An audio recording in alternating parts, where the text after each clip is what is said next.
Assalamualaikum warahmatullahi wabarakatuh. Perkenalkan, nama saya Claudia Aprilia dengan NIM A1124199. Nah, pada video kali ini saya akan membahas tentang analisis novel Bumi Manusia berdasarkan aspek kritik sastra dan prinsip kritik sastra. Sinopsis novel Bumi Manusia. Novel ini menceritakan seorang Minke, pemuda pribumi yang bersekolah di ELS. Ia jatuh cinta pada Anlis, seorang gadis Indo. Minke kemudian mengetahui bahwa Anlis adalah anak dari Nyai Ontosoro, seorang pemuda pribumi yang diperlakukan tidak adil oleh suaminya, yaitu tuan tanah Belanda bernama Herman Melema. Terinspirasi oleh keberanian Nyai Ontosoro yang menuntut hak asasi dan martabat di pengadilan, Minke mulai menulis artikel terhadap sistem kolonial.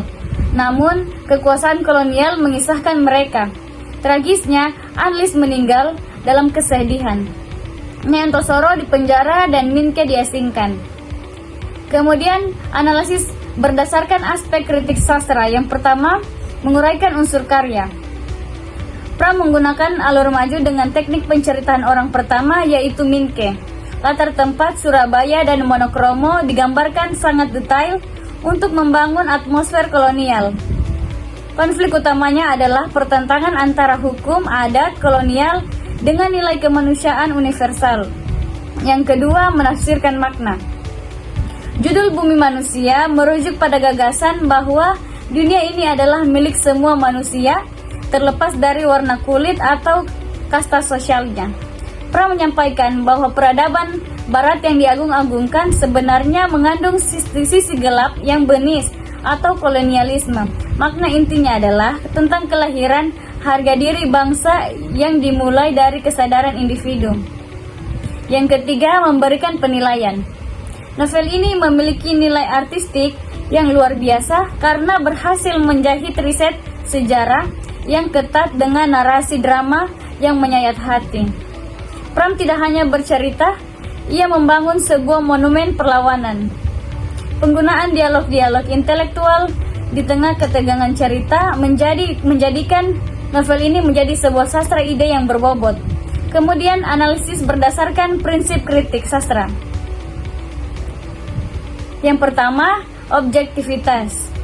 Meskipun Pram menulis ini dalam tekanan politik, ia tetap objektif menggambarkan bahwa tidak semua orang Eropa itu jahat seperti Jean Marais, dan tidak semua pribumi baik seperti tokoh yang mengkhianati keluarganya sendiri. Yang kedua, argumentatif. Kritik Pram terhadap hukum Belanda didasari logika hukum yang pada nyata pada masa itu, yakni bagaimana hak asuh anak sepenuhnya berada di tangan wali Eropa, mengabaikan ibu kandungnya yang pribumi. Yang ketiga, sistematis. Narasi dibangun secara bertahap, mulai dari pengenalan gaya hidup Minke yang kebarat-baratan hingga kesadarannya akan identitas kebangsaannya di akhir cerita. Yang keempat, konstruktif. Novel ini memberikan syarat implisit bagi pembaca untuk selalu berani bersuara melawan ketidakadilan karena diam adalah pengkhianatan. Kelebihan novel Bumi Manusia. Yang pertama, penggambaran sejarah yang kuat. Novel ini memberikan gambaran nyata tentang kehidupan di masa kolonial Hindia Belanda, sehingga pembaca dapat memahami kondisi sosial, politik, dan budaya saat itu. Yang kedua, karakter yang kompleks dan berkembang. Tokoh seperti Minke dan Nyai Ontosoro ditampilkan dengan sangat hidup, memiliki pemikiran kritis, dan mengalami perkembangan karakter yang mendalam. Yang ketiga, bahasa yang indah dan bernilai sastra tinggi. Gaya bahasa Pramudia kaya, puitis, dan penuh makna, sehingga memberikan pengalaman membaca yang mendalam. Yang keempat, nilai perjuangan dan kesadaran nasional. Novel ini mengangkat semangat perlawanan terhadap penindasan serta pentingnya pendidikan dan kesadaran diri sebagai bangsa yang terjajah. Yang kelima, isu sosial yang beragam. Mengangkat isu rasialisme, ketidakadilan hukum, gender, dan intelektual sosial yang masih relevan hingga sekarang. Kekurangan novel Bumi Manusia.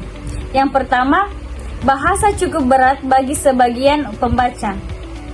Penggunaan bahasa klasik dan istilah Belanda bisa mengukur pembaca pemula merasa kesulitan.